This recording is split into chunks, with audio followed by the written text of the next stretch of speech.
Okay. Highlight. To make a great film, you need three things: the script, and the script.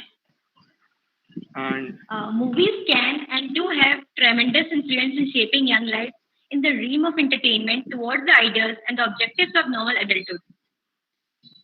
as it is said, art is the closest we can come to understanding how a stranger feels, and movies are the most efficient at it. I am Pratik. I am Tanay Babchikar. Today we are doing Mr. Karan Anshuman with us. Happy to be here. We to this webinar part of the ongoing you to this webinar as a part of the ongoing workshop Film Club IIT Kanpur. We at the Film Club we have an upcoming writer, director, producer, and film critic. Big screen in Bangistan and well recognized for delivering sensitive and critically acclaimed content through his shows like Inside Edge and Mirzapur. We are honored to have Mr. Karan Anshuman here with us. I'm very happy to be here, guys. So we'll be starting with a few questions. Thank you, sir. Okay.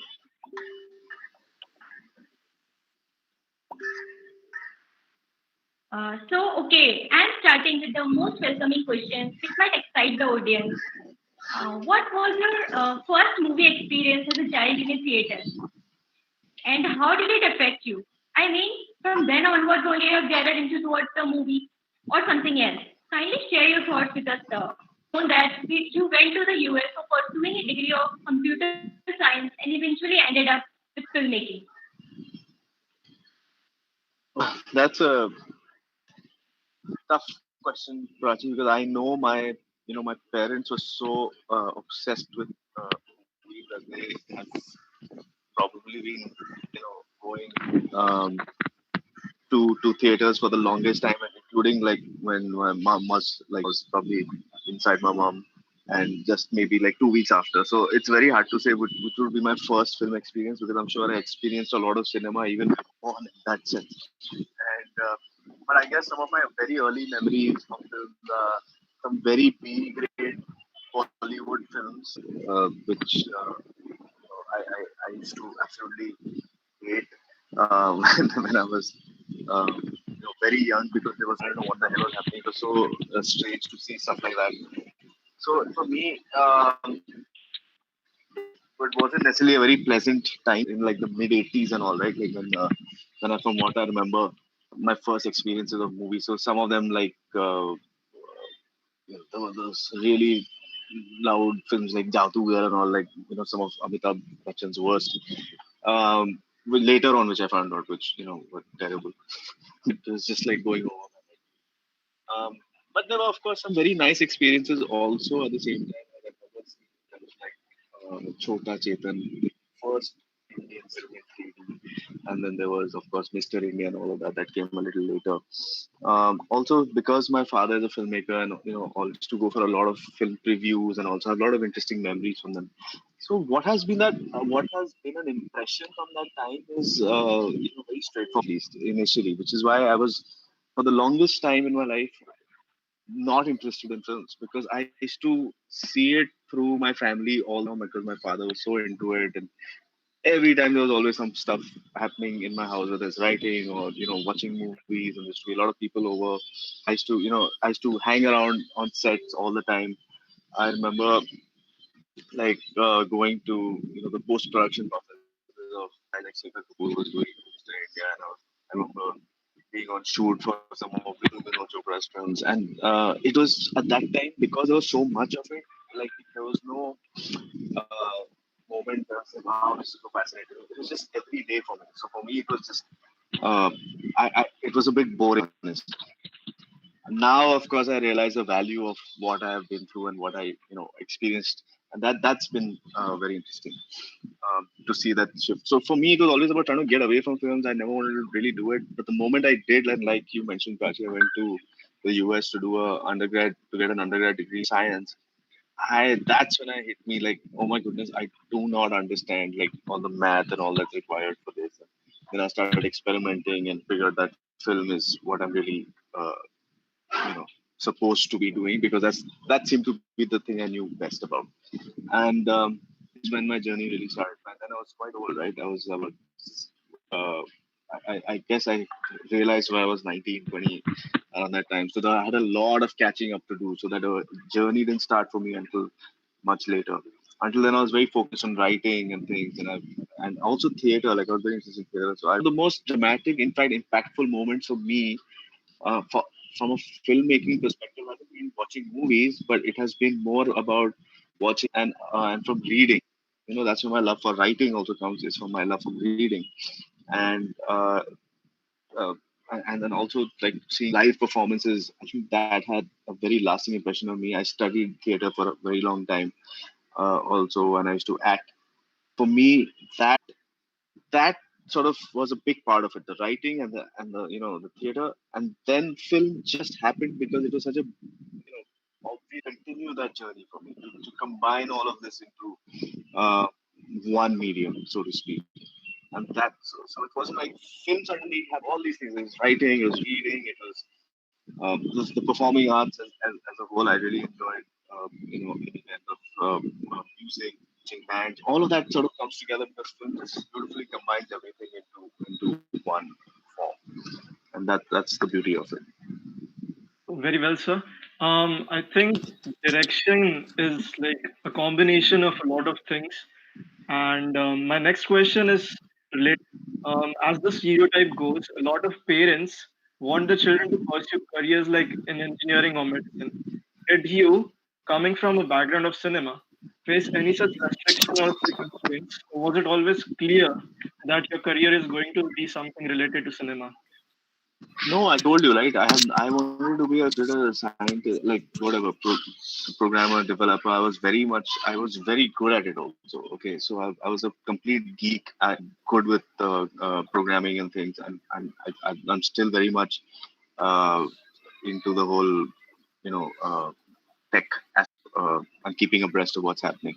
And I get that very well. So for me, it was the opposite, in fact, because I used to see, like I said, like my family was so into it that sometimes when you're so too close to something, you kind of want to try other things, and your interest and computers and all of that happened when before that, like there wasn't any, like all scripts were written by hand or typewriters.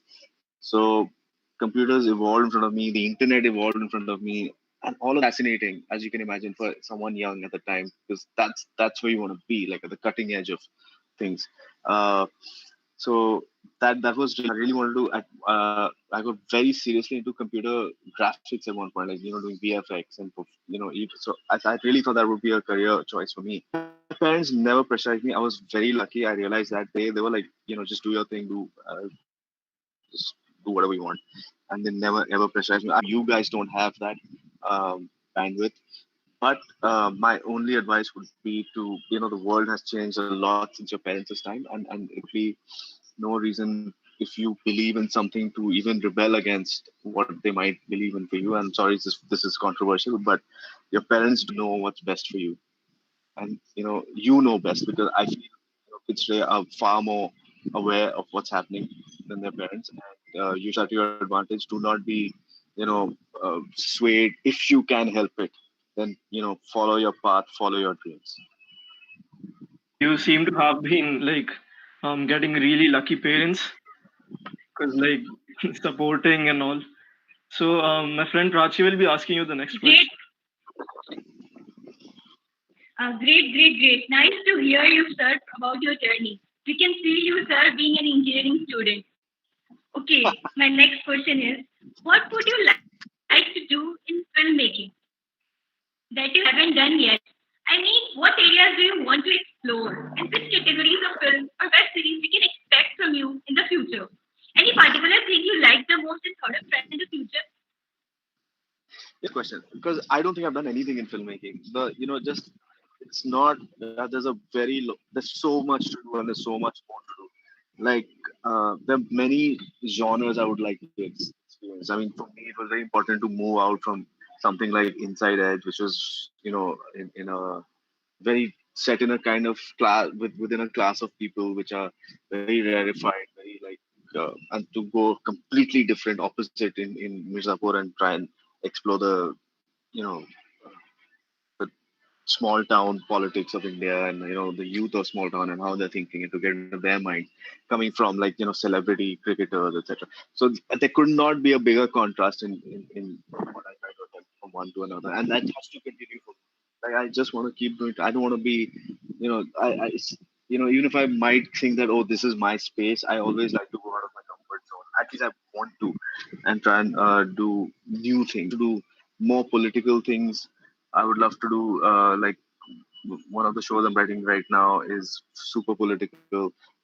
Because I a lot of our voices are being suppressed in not in very direct ways, but with censorship, etc. Like these are things that entered and countered in a smart way, where it's not just one narrative that turns out to be propaganda later on.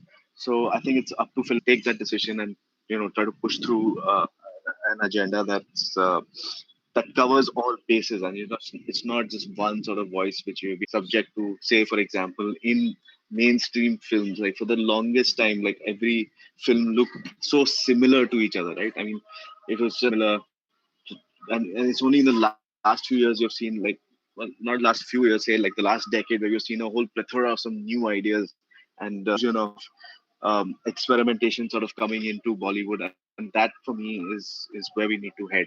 And I think shows have really pushed the envelope even more. And for me, it's very important to go into directions that we haven't explored before in Indian filmmaking. But having said that, like I would love to, like you said, what do I want to do? Like I'd love to, I don't know, go big in a big way. Like do like a big budget VFX driven Hollywood type of movie. For me, that's a very different kind of filmmaking also, and that has its own different challenges and skills. Beauty of filmmaking, I think, and that's what I, when someone asks me like, what is it about filmmaking that keeps you ticking? It's always every day is a new adventure, and you're never doing the same thing on on consecutive days, or on another day. What you do on one day, you'll never go and do it again. So I find that for me is the biggest draw of filmmaking as a career option or a choice, because you cannot get bored. You just cannot get bored. And I mean, of course, there's a lot of stress and it's difficult to break in, and not so much anymore. But the sheer adventure of it is something interesting. And I would like to just go in every direction that I can and try and figure out. Very well, sir. You just answered my next Great, question. sir. Nice hearing from you. Um, I was going to ask you what genre do you feel the right, Okay, and then I. you already answered it. And I'll be asking this question. To be a filmmaker, it's like it's not easy to be a filmmaker, but reviewing over 100 movies, do you think help you like cover a wide range of ideas and while making a movie? Yeah, mostly the don'ts. I would say mostly the don'ts, because when you're reviewing movies, it's like I think I was averaging maybe 2.5 movies a week that I had to write about. Plus, I used to watch other movies. So in a week, I used to watch at least 5 6 films. So when you watch about 250 films in a year, you get a sense of what a lot of them don't work for you, but they only don't work for you. I mean, they can definitely work for other people, and people might appreciate that. And film reviewing is a very it must not be confused for. It's still an opinion. It should not be confused for like that my opinion matches your opinion. And it's only when you see a similarity of opinions, and when you should be following a review and saying, okay, this person kind of thinks like how I think, but I've seen his or her reviews and they sort of match my taste. So that's why I want to maybe listen to what their opinion is on this upcoming film. Um, but uh, did I learn anything from that? No, I think it's very different from making movies and reviewing movies. For as a reviewer, you just go and react to something, and you spend something, and then another couple of hours writing something, and that's it. You're done. Like that's your engagement with that piece of art. Filmmaking, on the other hand, is completely different. You're not. First of all, there's so many things to it. Like you spend years in making one film, which a reviewer will see in two hours. And you are not only making that film for yourself. A review is, like I said, an opinion of, it's your opinion, it's your personal opinion. But a film is not something that which is can be 100% about you. You have an entire crew who's buying into your sort of vision, and believing in you and following every instruction of the director, and you have to respect that to a certain degree. Where and plus you extend that even for the wider audience. I mean, for me, I they're seen, and there's nothing wrong with making films that just for yourself, and you want to. It's as a completely pure piece of art. That's all. And some of the finest films, like you which are not mainstream or of that kind, like visual poems or whatever you want to call them. But I like to make films with with a certain kind of message, or I'm trying to say something, and it's completely wrapped up in a very entertaining. So for me, uh, it's also about the audience at large. So did I learn anything? No, because I know, for example, I used to disparage, say, for example, item songs in movies all the time, right? Like as a reviewer, for me, that's a very regressive to see constantly over and over again. It's like weirdly exploitative. It's weirdly, it doesn't help the story. It's just to sell a few extra tickets. You're compromising, the integrity of the film or whatever you're trying, and the message of what you're trying to say. And every single review as an item song, I have gone and dissed it. And then I go and shoot something that looks like an item song in my own film. But that's how it is. It's always it's a totally it's two different things. I had to do it because of commercials and considerations and pressures and all aspects of it. It's distributors or this and that. So we had to put a song and like the kind of I tried to still work it into the story, but you know what? The film would have been fine without it, for example. So that's really learn, but you at least are self-aware a little bit about, you know, this is what happened. This is what a general trend is in cinema. There's a reason why it is there. That's what you learn. Okay, so it was a sort of a sidecar while you were like achieving your dream of being a filmmaker. Yeah, I mean, no, it comes from my love for writing, and writing about films that pays money is obviously, a no-brainer. So I would have been doing that in any case. A couple of my friends and I have been running a website called Apostol for the last now, I think, 18, 19 years. And it's a very small indie site where we just put out thoughts in cinema. It covers a lot of classic Indian cinema, covers all new releases that write about it from a very technical filmmaker point of view. And that writing sort of, I've been writing about film for almost 2 decades now, and to get a chance to go mainstream with that writing was something I could not say no to. Okay, okay. Um, my next question is, how was your experience working with a directing partner on Mirzapur? I mean, how did you guys collaborate together? Yeah, Gurmeet Singh, right? And he and I go back a long way. Like we know each other for 15, 20 years, and it was not really much of a challenge because we really so it was quite easy in that sense. And there's also Mihir, who's a very close friend of mine. About a bunch of friends collaborating and putting um, the vision out of what the script was, and it wasn't so complicated in Mirza. A little more complicated maybe in Inside Edge, where I worked with Akash Bhatia, who's an excellent, visionary type of director whose visuals are just amazing. And I wanted to tap into his strength. So as showrunner, we brought him in, and that's where the challenge was because I didn't really know him. I met him at a bar over a beer, and we, were working on Inside Edge from like 2 weeks later. So that's how it started. And that season, and so that becomes a bit more of a challenge because you have to kind of understand the other person, where they're coming from, and this and that, and we had our fair share of disagreements. I think at the end of it, both of us are really happy with the show we made. So that's you gotta it's also a people skills that you gotta be aware of when you're making film and collaborating with equals in that sense. It's really about uh, it cannot be like I'm like the captain of the ship and this is it. On those days when he's shooting, or if another director shooting, then I wouldn't go on set because that's just you don't want to come into step on anyone's toes at that point. Of course, there's a lot of discussion during the script time, and there's a lot of discussion when you're editing, and that's where discussions basically, and like there's a lot of um, heated arguments also if you want to go to, and there are things that you agree on straight away. That to me, on every writer's room situation, on every show that I've written, because you're working with six, seven people in one room, and obviously people are not going to agree. That's just not human nature, right? And yeah, it's been I wouldn't say completely smooth. It's there are ups and downs. There are good days, bad days, violent days. But at the end of it, like there's an old custom and tradition in filmmaking. If there's a disagreement, at the end of the day, when you say the words pack up, you just go and everything is to be forgotten. Kiss and hug and make up, and it's done. You move on from there and go on to the next day. And I'm very happy to say that's how most people treat the idea of collaboration. Nice, sir. Nice to hear your experience with Mirzapur. Now, I would like to ask your questions. Our audience wants to know from you your first movie making experience.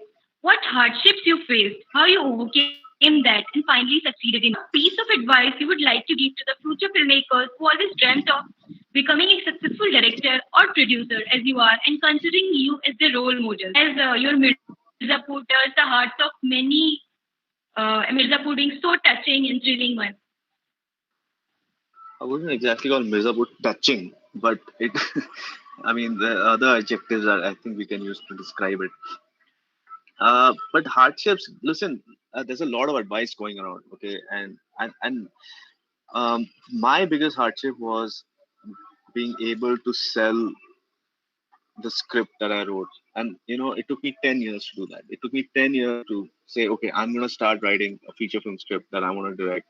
And 10 years later, I got the chance to do it. So there was no hardship in the making of the film because obviously I got to work with the best producers in town with Excel with Ritesh and Farhan. And they're just like it's completely smooth, magical ride with them. But it's till that point where the struggle was because I know I met pretty much everyone in town with different scripts that I kept writing and then they got outdated. Then I'd write a new one and then I'd go and pitch that. And I met pretty much everyone in that playing the role of trying. So, that situation doesn't exist anymore. So my story is not relevant. I feel because so much great work happening now. At that time, there wasn't YouTube wasn't an option. Shooting your own stuff with your own money wasn't an option. You didn't have like cell phones with great cameras that you could make a film out of or editing software that was accessible and cheap to use. And we didn't have those tools back then. You could really push yourself, and I did that when I was like 19, 20, 21, and made short films and things. But it was the cost of couriering those tapes to festivals was more expensive than the film production cost. So these are not just anymore. And if you have any talent, it's very easy I think to find work, and and there's no it depends on what you're interested in, what aspect of filmmaking. If you want to be a director, I still feel like directors need to have a sense of writing, and so a good way to start would be to actually write and try to get into a writer's room or collaborate on a script or write a short film, put it out there. You will instantly be noticed if it's keep trying because at some point you're gonna make something good. I feel if you I think what it takes now is patience, and there are no shortcut good at or making a good product. Yeah, you can have a moment of inspiration where you're like, okay, this idea, no one's done this before. It's just 5 minute thing. I can shoot it on my phone. But if it's genuinely unique, it will stand out and it's gonna go. And there's some really innovative things out there. Those people making it, say like on TikTok or even like YouTube videos or whatever. Their goal may not be to make movies. But I know for a fact there's some outstanding original thought. And if you can combine that, and if your dream is to, I think it's very easy to put a reel together and go and look for work. Like I said, if you want to become a director, you write, you can direct, you can do these things, make short films. But there's superb opportunity in other aspects of filmmaking, and eventually you can come from that way to become a director too. Whether it's editing is a skill, I think you can just sit at home and pick up. There's enough footage available that you can, start putting things together. You can shoot stuff and put stuff together on a regular computer or laptop. And it's something. Editing is a great way to understand filmmaking. Some of your best filmmakers were first editors. Whether it's someone like Raju Hirani, who was first an editor and then he became a director. I know David Dhawan was originally an editor who became a filmmaker. So you can come from that route. I think being a cinematographer is also a great option because if you have a visual sense, if you're good with uh, images and video and photographs, and your composition is good, your idea, if you just learn a little bit, and this is all stuff you can learn on your own. You don't even need to go and get a degree in it or something. And there's enough online resources. Like I had none of this stuff, and and in a way, it's also more difficult because then maybe trying to do this. But on the other hand, if you really want to, this is what you want to do, and you think you're good at it. There's no way to prove yourself in a cost effective, easy manner starting straight up. So it's just basically you trying to Right, put right, right. Deeply motivated. it's just basically you trying to put your art and how you put it in front of people, basically. Yeah, and it could be a script. You don't even need anything. You need like to just write. It's just thoughts that you need to put down, and that is enough to impress. You if someone sends me something and they say we're starting out and here's a script that I've written, and if it's well written, I will definitely reach out and call that person. Having said that, like 99 out of 100 things that come to me are not up to mark. So I'm constantly on the lookout for example, anyone who, you could be 22 years old, and I work with a lot of young kids all the time because some way super talented and they have the writing skills. For me, if you're a writer to begin with, it shows a maturity and an understanding that you have of the world and how you pick in an effective manner. For me, that's like you're already 50% on your way to becoming a successful filmmaker, I feel. Yeah, I feel that's a very good advice. Next question is, what is usually your workflow when you start writing something? As in, how do you start to write something? How do you start to write something? There's no workflow, yeah. Like it's how you want to do it. Like sometimes you have an idea and you just put it down and maybe talk to someone about it. I like to collaborate with writers. I feel writing for films is more collaborative. I also read a book, and that was very isolationist. That for me it was all about me, my thoughts sitting in one place and over a year like sitting and writing. That's not fun. That's not a fun way to go about writing. A lot of people prefer that. A lot of people, but for me that wasn't fun. Um, but I really had to write. So I did it, and I wrote another one after that. And so I'm. It's not, but the process is not necessarily fun. Because you're just in your with yourself, or you're living in one la la land. You have no idea whether you're writing anything that's worthwhile or it's good, and you have all these insecurities, and there's no way to cross check because there's no bouncing board at the moment. So you could write like 100,000 words, and then someone reads it and they're like, "What garbage."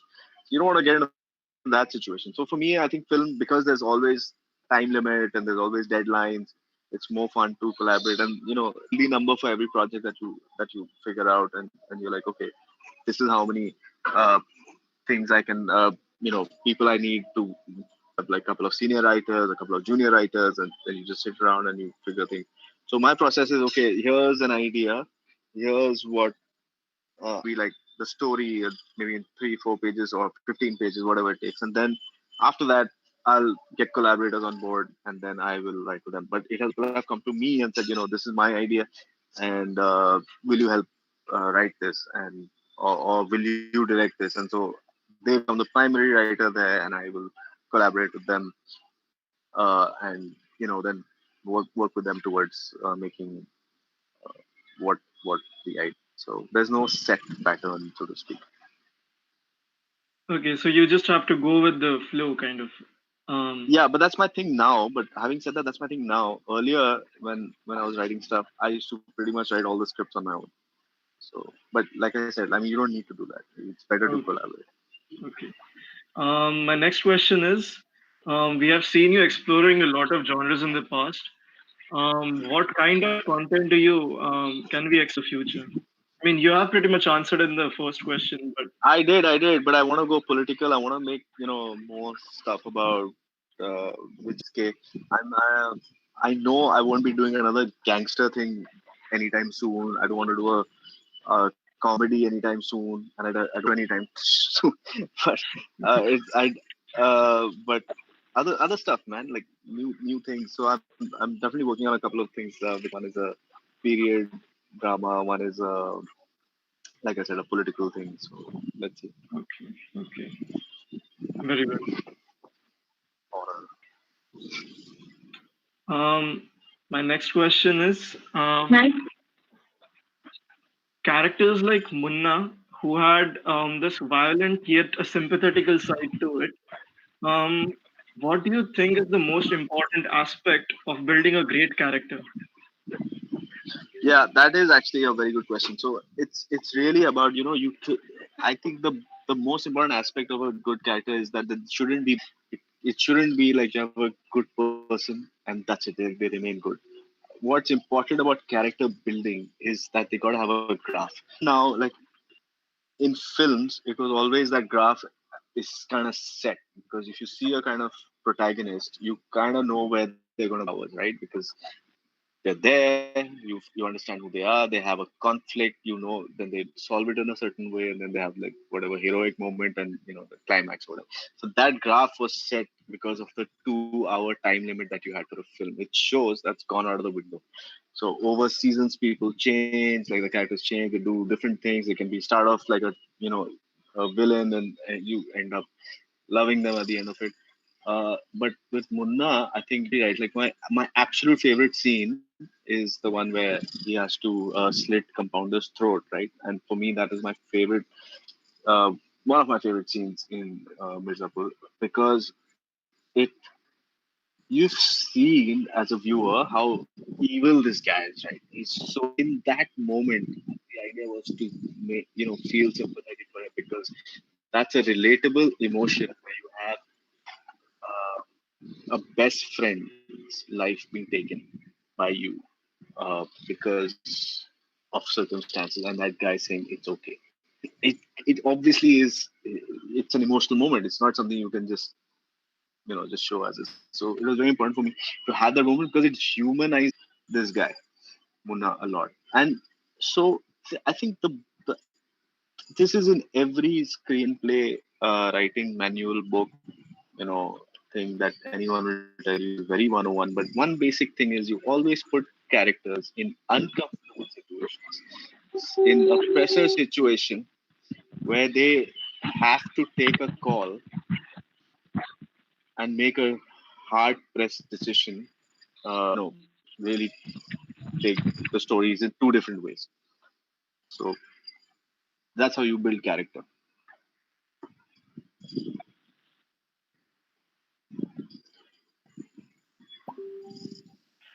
Um, Nice to hear from you, sir, about your experience. Now, I would like to ask you about your recent project from previous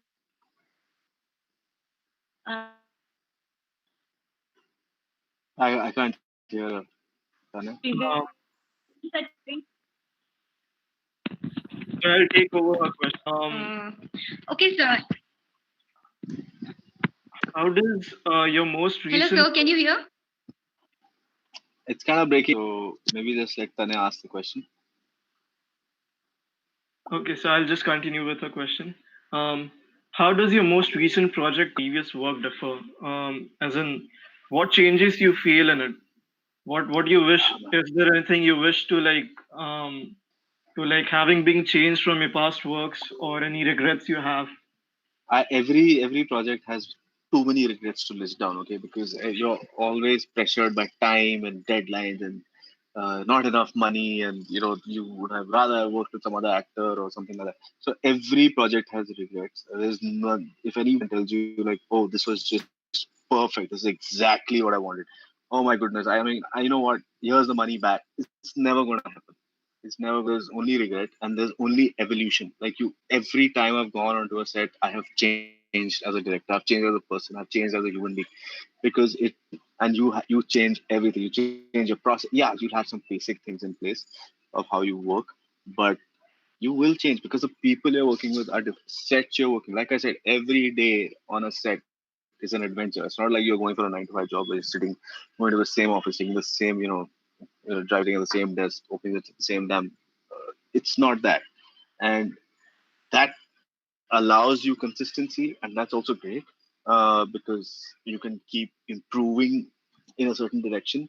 But over here, it's like you start from scratch, and it's like a fight every day that you gotta deal. So yeah, I hope that answers your question, man. Like you keep changing. Yes, it pretty much does. Um, I mean, there have been a lot of instances where you have shown us great performances in the past. So, like, have any filmmakers which are your inspirations, or do you find their work important in your life? And what is there something that encourages you to do something similar?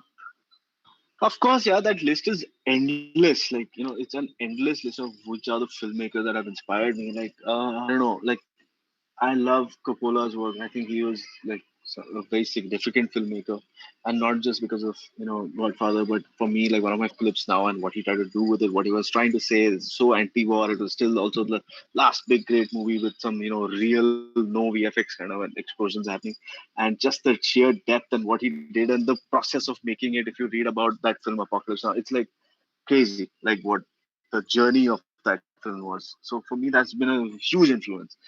Or you know, even people who are close to home. Kashyap has been a big influence. I may not even like all his films, but what he's done and achieved and the way he's gone about it and his journey is truly inspiring. Enabled so many filmmakers, and he's said, what, screw the status quo. I'm just going to be a disruptor, and I'm going to be that disruptor who brings a new kind of cinema. That's great. Like for me, that happened way back in '70s, and some of my mentors, like I mentioned, like these guys, Saeed Mirzas, and for me have been the huge influence. And him as a person also, he's been a sort of mentor to me. And if you see his cinema, whether it's some Salim Noel, Matro, or Albert Pinto, all or even Nadeem, his just very seminal work that's come out in the '70s that changed the course of how we should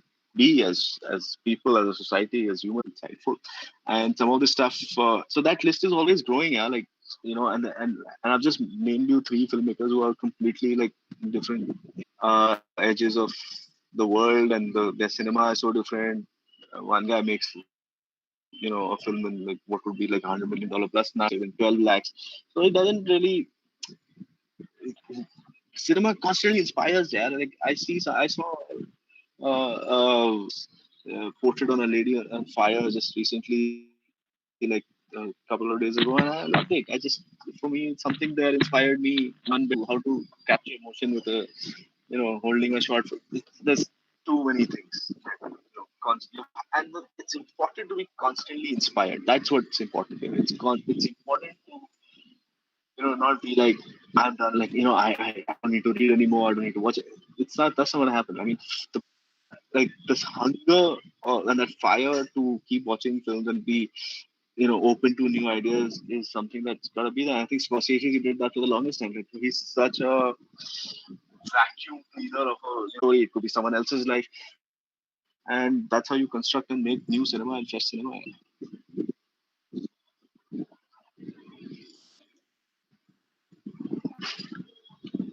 That's my answer. Okay, sir. I would like to.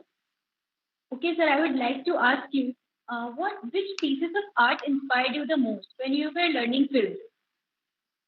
I kind of that. So I mean, I everything from theater to reading books of all kinds to cinema of all these people I just mentioned. I mean, all the inspirations. I don't think there's one or two pieces that was critical. Okay, sir. Okay, I'll continue with the next question. Things have been changing at a fast pace in the last 2 decades. A similar thing could be said. So, what, according to you, is the future of visual storytelling? How do you think it will change? I think it will keep changing. I think controversial statement coming up. I think theaters are on their way out. Film as a form is on the way out.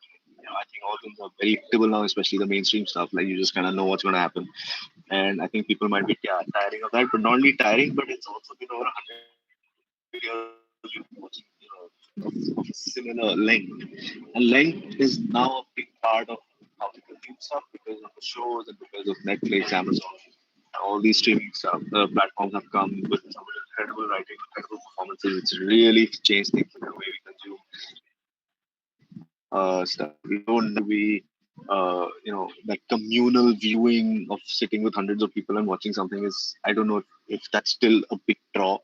I find a lot of people are happy just seeing stuff on their time on their screens, even if it's a smaller screen.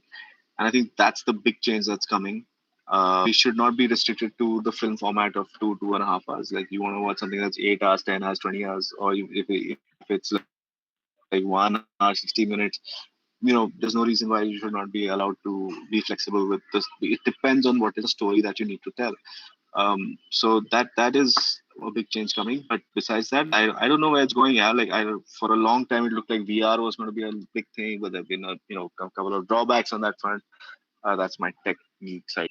So that was something. So we don't know, yeah. Like, but I what I know is that theaters I feel are on the back foot right now because people are getting really good content for much cheaper and sitting at home and watching it in their comfort zone whenever they want. And that's what at the end of it, people are realizing that it's more it just is a more satisfying experience. I think that's my experience. Nice, sir. Nice to hear your experience.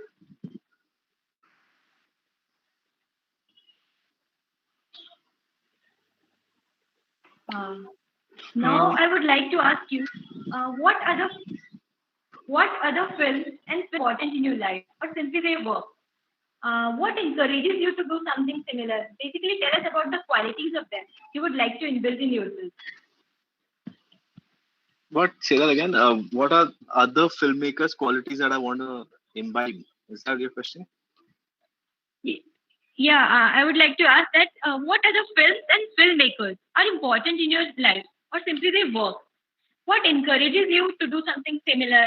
Basically, tell us about their qualities that you would like to inbuild in yourself. I don't know. I would like to. I think any filmmaker one is obviously not doing a. I think the whole point of filmmaking is to be as original as possible and to tell the stories you want to tell. So I wouldn't say steal other people's qualities or have them. I mean, and I don't even want to make films like a certain. That's a journey like everyone needs to sort of take on their own. And I don't think anyone will say, "Oh, I want to be that guy." If someone says, "I want to make films that look like Anurag Kashyap films or look like Raju Rani," being a little derivative and I think the it's a very fraud thing to say basically. Fraud. I mean, any filmmaker will tell you, "I want to be original. I want to have